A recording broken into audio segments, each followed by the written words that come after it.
A Democrat-led FEC inquisition into foreign financial influences on U.S. elections has some fearing that conservative alternative media outlets may be in danger at a time when distrust of the mainstream media has led many Americans to rely on alternative media outlets for their news.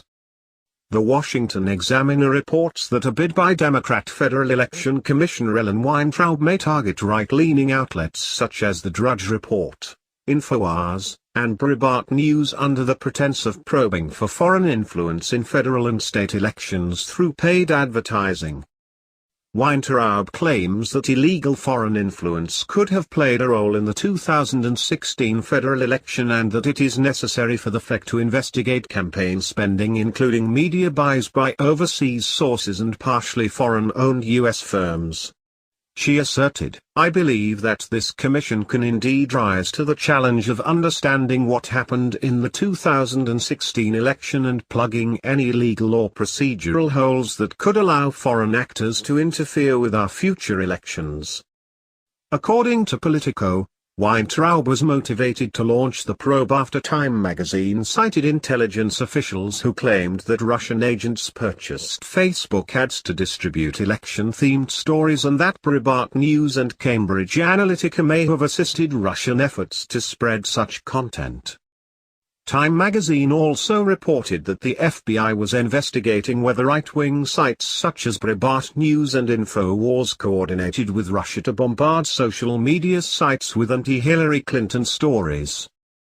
The Washington Examiner's Paul Bedard contends that the probe should raise red flags, as it seems to be politically motivated.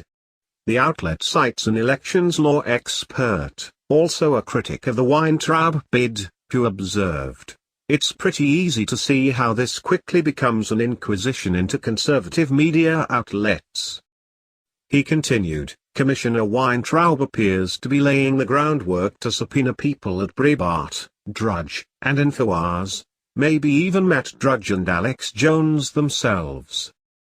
Critics of the FEC probe contend that the ultimate goal is to target the mainstream media's competition and provide a convenient excuse for Hillary Clinton's devastating election loss.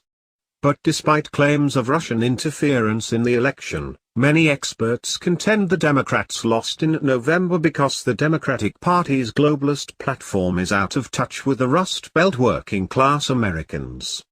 "We're going to be a regional party that fails to get into the majority, and fails to do things on behalf of those working-class people that were the backbone of the Democratic Party for so long," warned Representative Tim Ryan, Democrat Ohio, following the presidential election. "White, black, brown, gay, straight, everybody wants economic opportunity and they don't see the Democrats as the party providing that, and we'd better get our stuff together." But Weintraub is seemingly unwilling to accept that explanation. She wrote in her proposal, "The mere allegation that foreign interference may have occurred shakes the faith of Americans in our democracy. Sick. The FEC must find out the facts of what happened during the 2016 U.S. presidential election and move swiftly and firmly to fix any problems we find." What Weintraub is proposing amounts to a rather significant federal power grab that goes far beyond the scope of the FEC's powers. This is not the first time she has proposed politically motivated probes either. She previously recommended that the FEC focus on politically active U.S. corporations with foreign ownership. Last year, she proposed prohibiting companies with foreign ownership as small as 5% from funding expenditures, independent expenditures, or electioneering communications. The Washington Examiner reported at the time that the proposal would have affected mainstream media outlets such as Fox, The Wall Street Journal, and even the New York Times. Given everything we have learned this year, it blinks reality to suggest that there is no risk of foreign nationals taking advantage of current loopholes to intercede invisibly in American elections, she said.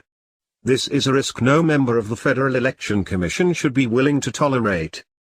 Unfortunately, that desire to keep foreign influences out of American elections does not seem to translate into efforts ensuring that non-citizens do not vote in American elections. In fact, astoundingly, Weintraub claims there is no voter fraud. Meanwhile, despite Weintraub's concerns about foreign financial influences, Freedom of Information Act requests revealed that 3 Democratic FEC members, including Weintraub, have taken at least 50 official trips to foreign countries paid for by foreign groups, governments, and U.S. taxpayers. In fact, records released by the Office of Governmental Ethics and the FEC and published by The Hill show that Weintraub engaged in more sponsored trips than any of her colleagues. The purposes of the trips have ranged from attending political conferences to observing foreign elections.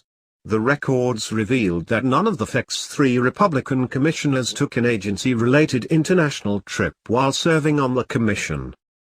The Daily Caller writes that while proponents of international jet-setting by FEC commissioners claim they are fulfilling their civic duties around the globe, critics note that it is inappropriate for regulators to accept overseas funding for such trips, especially with foreign influence over the American government under deep scrutiny.